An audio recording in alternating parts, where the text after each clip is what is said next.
Would you wear this t-shirt? A Newbury Street Nike display has the mayor in a tizzy. Plus, why videotaping police officers on duty with your cell phone could land you behind bars. And singer-songwriter Livingston Taylor, now on Greater Boston.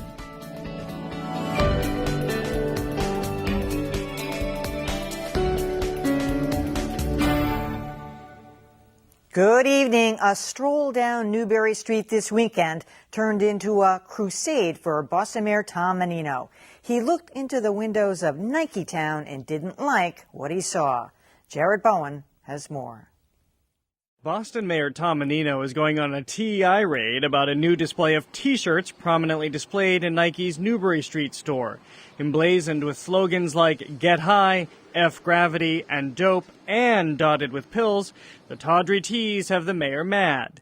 In a letter to Nike Town, Boston, he wrote, "Your window display of T-shirts with drug and profanity wordplay are out of keeping with the character of Boston's Back Bay, our entire city, and our aspirations for our young people, not to mention common sense." But high on conviction, Nike is standing up to Boston's fashion police, telling Greater Boston, "These T-shirts are part of an action sports campaign featuring marquee athletes using commonly used and accepted expressions for performance at the highest level of their sport. Nike does not condone the use of banned or illegal substances." But it is a company mad about marketing, and clearly it's working. Just as it has for countless other companies that have crossed Boston boundaries before, like Abercrombie & Fitch and its titillating teens, the United Colors of Benetton and its kissing clergy, and fitness club Equinox with its nuns and buns.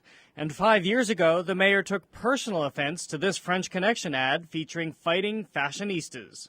But Mayor Menino, take note, Nike's slogan has long been, just do it. All right, and with me now are Karen Rubin from the marketing team at HubSpot and Andy Aylesworth, a marketing professor at Bentley University. All right, well, let's get right to it. Karen, what do you think? So I think it's really interesting. Nike created a couple of controversial T-shirts, and the attention that Mayor Menino's giving to it is only making them blow up more. I didn't know about these T-shirts. I don't know if you did until this morning when the story started to break. I think Nike's probably thrilled to death. Absolutely. That Mayor Menino said this. This is exactly what they want. They want the controversial marketing. Absolutely. You have to be creative to get people's attention. This was doing something edgy. Edginess is a way to get people's attention, and it did. It is disingenuous of them to say that this has to do with high performance as opposed to drugs. There are pictures of drugs on the T-shirts. Just say it for what it is. You know, I've tweaked the mayor many times in the past for trying to take the fun out of the city, you know, banning the party, you know, bicycle carts and all kinds of things like that. You know, not allowing us to have the Bruins at the Garden, the fans there last week. But I think I'm kind of with him on this. Go ahead. I agree. It's funny that you said disingenuous because that's the word that came up in my head. And it seems to me that Nike should just say what they mean here. It is what it is. They're targeting a certain group of people, and this grabs their attention. Don't know what that was, but we'll keep going. I also think that they are targeting a certain demographic and a certain audience, and it's one that we might not necessarily know the lingo of. And so it's possible. I looked at the T-shirts today and was talking with a couple of people at HubSpot, and we all had different thoughts on what the T-shirts actually meant and how you could perceive them. Well, what does dope mean? So I actually looked at it and I was like, does it mean you're a dope if you're taking pills? And so there were different ways to look at it, and I'm sure the kids always look at it one way, but there are different ways that these could be taken. Yeah, I agree. I mean, there's different ways you could take them, but I think we all know what way they meant. What does get high mean? Yeah. Well, it means, I think, like in the parlance, I think they're talking about skateboarders and jump high, right? Or in the pipe when you go high on snowboards. But I also, the way I look at it, I'm a runner, and you get high on endorphins when you run, and I frequently talk about the runner's high. Sure. And so I read it looking at that. But I think it's definitely, there are different ways to take these for different people in different areas, and the sports that they're targeting, and we were talking about it in the green room, they're sports that Nike hasn't traditionally targeted, and they were probably trying to be a little bit edgy to get in. All right, the T-shirt that was truly offensive, we couldn't even use it on, and we'll use anything, including that naked butt, but it was F blank blank K. You could read the UC.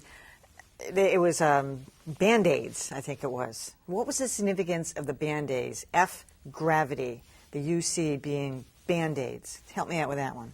I think they were just trying to be near acceptability, but not actually spelling out the word.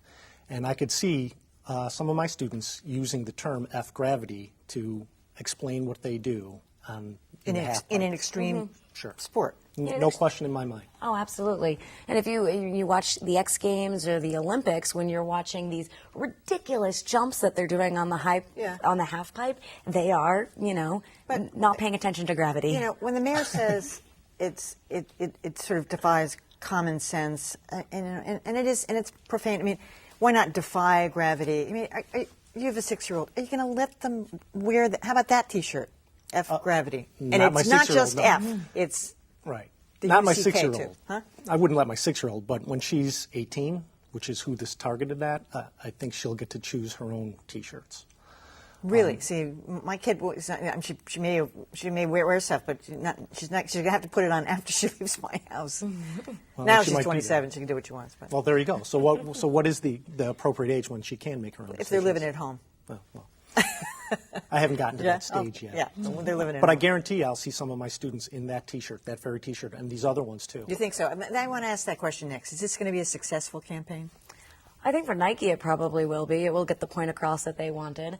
It's been up since June 1st, and this is the first complaint that they've gotten.